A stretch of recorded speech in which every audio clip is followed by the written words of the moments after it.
من تردى في ابن عمه ترى ما منه فوت، كيف ضيع راس ماله ويبغي فايده. لا بغيت تمكن العود بعيون الحسود، خل زلات ابن عمك وذب النايده.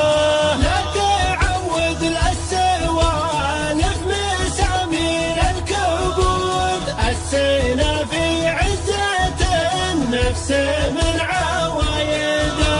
والمراجل كايده مثل طلعات السنود، كانها اللي في عروض الجبل متعايده.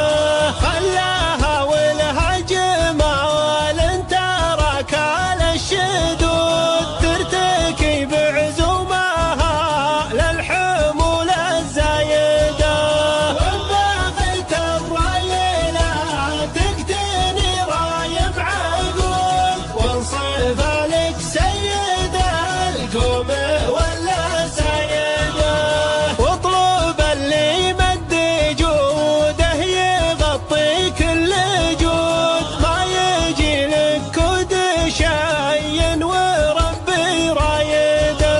وان عطاك الله فالمد من كف معبود، الفقير يموت ما تنفعه رفايده. والتمس للزين ما انت على الشين بحدود، ومن حرمك الله منه فلن بصيده.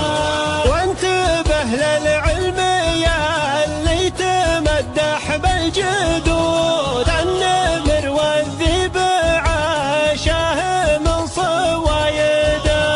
وانت يا رجال لا صار جدانك فهود، مس حبل البيت لا ترتخي عمايده. وانت خطا حمار عادي ينهض هالعمود، مثل من سوى عياده ولا احد عايده. وان بغيت ان المساير على بيتك يرود، لا تنطح نقشة الباب للي رايده. افتح البيبان والضيف مع انه صدود، وقولا ترحب للمساير من احلى مايده.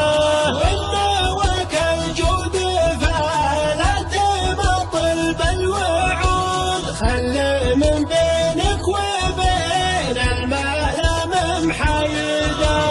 سامحوني وان حصل في الشعر نقص